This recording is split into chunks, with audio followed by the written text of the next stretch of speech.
If you've ever heard someone say, it's a seller's market, or buyers have the advantage right now, but walked away thinking, what does that actually mean for me? This is the video you need to watch, because if you plan to sell your house, the difference between these markets can impact how much money you walk away with, how long your house sits, and how much leverage you actually have. And it's important to be aware of these differences, because depending on the market that you're in, the exact same house can have a completely different result. Hi, my name is Susan Glenz. I am the founder and team leader of Bespoke Homes team with Keller Williams Realty. We are a top 1% real estate team in the greater Rochester and Finger Lakes area of New York, committed to helping our clients sell profitably and confidently. And if you're a homeowner considering selling in the next 6 to 12 months, then you've come to the right place. Now, in a recent video, I broke down inventory absorption and briefly introduced the idea of sellers, buyers, and balanced markets. Today, I want to expand on that and go deeper, because this is one of the most important factors in building the right strategy. And if you haven't watched that inventory absorption video yet, I highly recommend you go back and watch it after this, because it gives you a full breakdown of the data behind everything we're talking about today. Let's start with what most people in Rochester and the Finger Lakes have experienced over the past few years.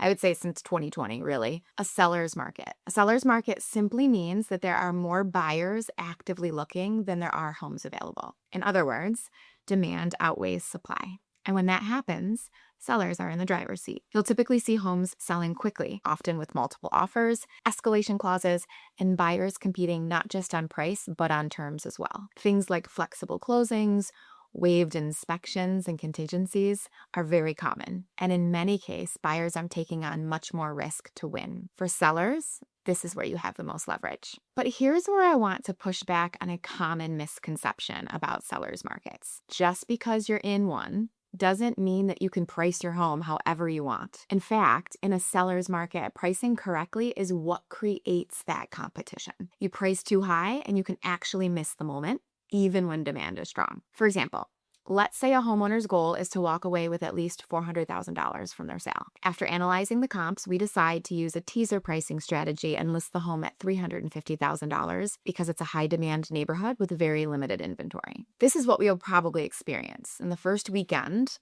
the home could generate 25 showings and 10 offers. And buyers begin competing and escalating against each other. And there's a frenzy. And ultimately, that $350,000 sticker price drives the house to sell for $415,000 with minimal contingencies. Because we strategically positioned the home in a lower price bracket, right? It showed up in more buyer searches. That means there's more eyeballs on the property, which created more demand and ultimately more competition. That's a seller's market in action. That's leveraging the market that we're in and creating the seller's advantage. But here's the nuance. And this is where a lot of sellers can get tripped up. You see, if that same home had come to market at $400,000 instead of $350,000, thinking, let's just price it where we want to end up, it likely wouldn't have generated the same level of attention. And without that early momentum, you risk fewer showings, fewer offers, and far less competition. We've seen it happen many times, even in strong sellers markets, where homes that are priced too high or even at market value, right,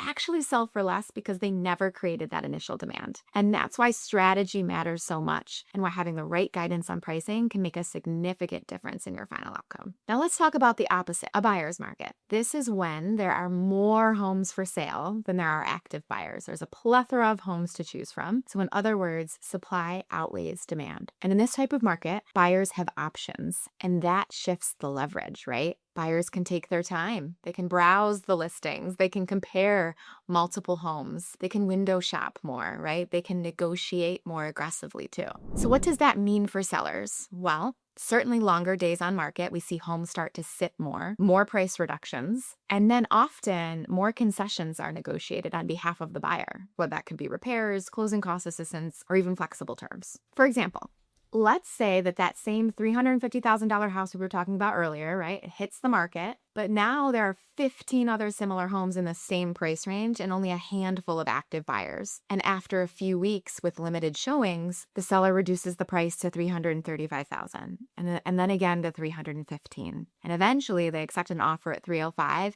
that is layered with requests like inspection requests and concessions. This is what we call chasing the market down, where sellers who start too high often end up reducing multiple times and ultimately net less than than if they had priced strategically from the start. And while we haven't seen a broad buyer's market across the entire Rochester and Finger Lakes region in quite some time, I mean, I'm going back to 2011, 2012, we do see pockets of this in certain price points, certain property types, and even certain times of year. So we covered seller's market and buyer's market. So let's move on to the third, which is a balanced market. It's the market that's in between those two.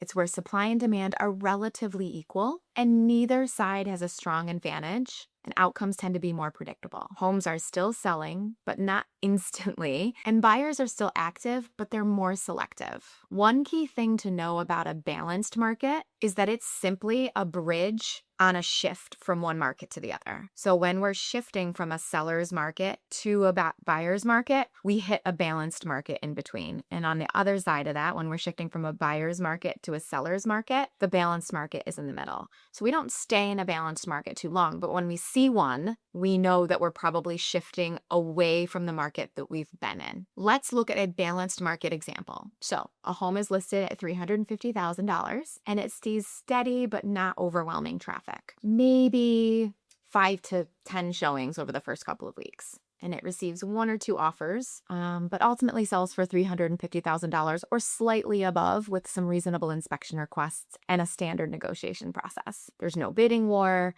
no steep discounts, just more measured, balanced transaction. This type of market really rewards preparation and presentation because buyers have enough choice to be selective, but not so much that homes sit indefinitely. Okay, so we've talked about seller's market, buyer's market, balanced market. Now here's where all of this becomes incredibly important. It's that there isn't just one market. You can hear at a high level that it's a seller's market, right? Oh, it's a seller's market. And it may be true, but your specific situation could tell a completely different story. Different towns behave differently. Different price points behave differently. And even within the same neighborhood, condition and competition can shift your position. So while headlines can give you generic context, strategy comes from getting hyper-local and zooming in on your specific market. So how do we actually define these markets? Right? Buyer, seller, balanced market. How do we actually define them? Well, it comes down to months of inventory, which again, I break down in detail in the inventory absorption video. But at a high level, 0 to 3 months of inventory is generally considered a seller's market. 4 to 7 months of inventory is considered a balanced market, and anything over 7 months of inventory is a buyer's market all day long. This is the data that should be driving your pricing and strategy as you make informed decisions about your sale. At the end of the day, understanding what type of market you're in is critical because it determines your strategy, how you price, how you prepare, and how you negotiate. And getting that wrong can cost you time, leverage, and ultimately your bottom line. If you're ready to start your home selling journey and you're seeking expert guidance from someone who is willing to have the tough conversations, to create clarity and empower you to move forward, from someone who is willing to dive into the data and help you inform your strategy, then click the link below to connect with my team and get started today. And if you're a discerning homeowner in the Rochester and Finger Lakes area and you found this content valuable, hit the like button for me, and you can subscribe for more content just like this. You can also comment below and share with us any topics and questions that you want us to answer in the future. We'll see you soon.